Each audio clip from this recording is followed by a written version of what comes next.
Hey everyone, Dan here. Before we get into it, if you enjoy these videos, please hit the like and subscribe button. And keep in mind that these are my own thoughts, opinions, and ideas. These are not meant to be, nor should you take them as investment or trading advice in any way, shape, or form. Do your own due diligence, put in the work for yourself, and make your decisions based on that. Enjoy.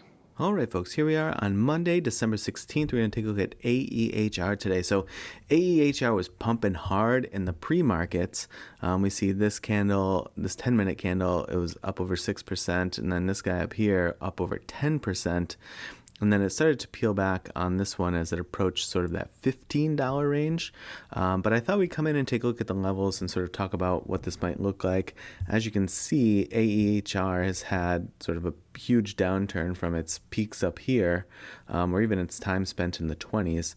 But it has spent a relatively lengthy time consolidating down here. And so I am curious if it can start to get kind of jumpy again. It does have a history, if we just scroll left here, of having some really jumpy periods.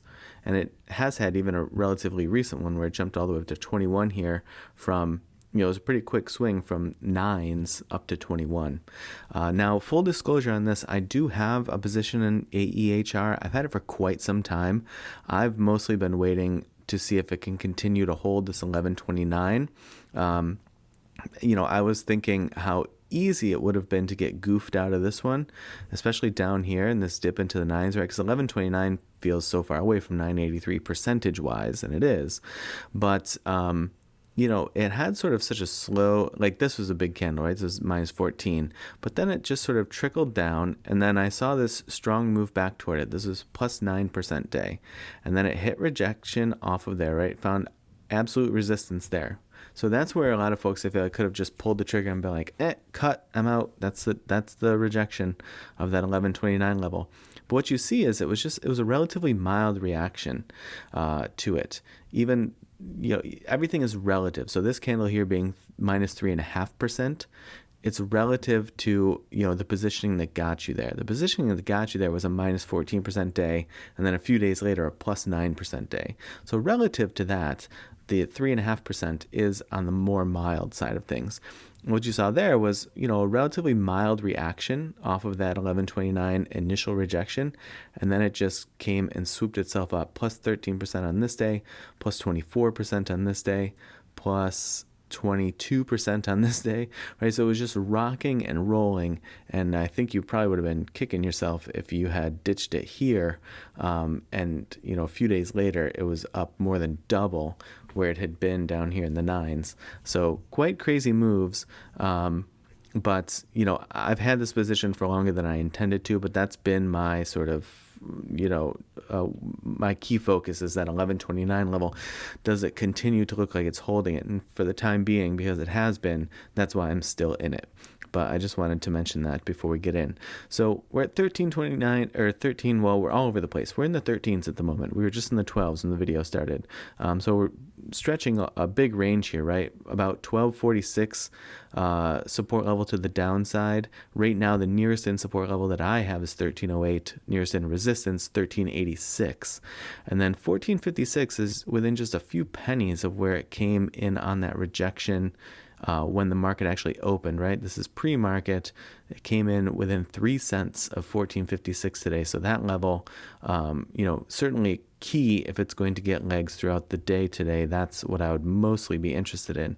And then, I certainly wouldn't want it to lose this 1246 if I'm looking at sort of the bullish case for things, because if you do, there could develop, and there is certainly some additional support in here. There's like, 1221 or so, 1225, but it's pretty thin. And, being able to hold support off of all of these recent topping out, right, these wick downs, that would be, at least some sort of opportunity for additional bullish strength to be showing itself, using that previous resistance as current support and then moving off of that. So that's why I wouldn't really want to see it come down to get to and through 1246. Now, if it wrestles with it a little bit, sure, that's one thing. But, getting clear motion through it and then toward that like 12, 1190 range, yeah, that to me wouldn't feel great, or it would feel like this flash in the pan really fizzled very quickly. Now, if it gets super leggy, like I said, that 1456, if I can get through there, 1550, and then I do have a big sort of price gap in the chart that we could fill in, but I didn't want to clutter it too much. But I have 1768s, and then, if things get super powered, I have 2334 all the way up here. To the downside, as you can see, we talked about 1246 and 1190, and then I have that 1129, which is my sort of North Star at the moment. I can't actually even recall what is this bottom. Is this an actual level? It doesn't look like it's going horizontal, right? But maybe it is. Something looks askew there. It definitely is. I don't know what the deal is. Some previous, I see. So I'm going to get rid of this guy because I don't care about that anymore. It's just, speaking of cluttering the chart. Okay, so let's flip these off. Let's take a look at the EMAs. Let's actually flip these off and switch to the EMAs and see where things are situated. So this is of critical importance to me in terms of it getting actual bullish motion. This 183 EMA, this gray one right here, this is, you'll see me harp on and on and on about this in various tickers because it is often such a critical level. We see it popped up through on that 2144, but it couldn't hold it, right? And when it swung back through and got sort of very brief support-ish, right, it slipped it, but then was trying to make another run at it. Then it gave way really strongly. Pretty clean rejection off of it here. I know it tried to burst through a little bit, but that didn't hold much weight. And now it's going to come in mighty close. So right now it's situated about 1474. And that's going to, be dynamic and moving, but that's the most critical component to me. In all honesty, if I'm just trading this sort of day to day and I'm not worried about the intraday levels, right, like on the 10-minute where we zoomed in, this is, to me, like the cleanest and most concise setup to look at, right? Just paying attention to that 183 EMA. What is it doing when it gets there? Can it get any motion through it? And if it does it look like this? Does it look like this, right? Where it just gets sucked right back down to it and through it? Or does it look like it's making a more significant move? That's, to me, sort of the key tell, if you will. I don't really care about the short-term EMAs so much. I'm mostly focused on the 183 because it is so close to it at the moment. So it's the critical factor to my mind. Now, on the Thinkorswim side of things, there is maybe a little bit of something interesting happening. That wasn't an interesting zoom in. Okay, here we go. So coming into the December ATR levels that you see here, came in base ATR, right? That's where it had spent, in November it spent much of its time just wrestling with the put trigger. But that placed it at the base ATR coming into December, and it just sort of, consolidated along that level. And now, today, it's trying to get some motion. It's catching resistance at the call trigger. The call trigger right now, 1364. So that may be another level to just sort of pay attention to. Do we have something close to that on here? 1364. We have 1386.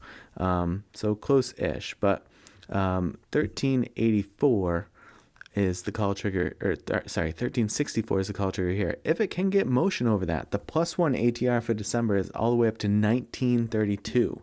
So that could be great if it's able to stretch it. It doesn't have, even though, like we said, it can get quite jumpy. The last time that it looks like it stretched a full +1 ATR was back in July.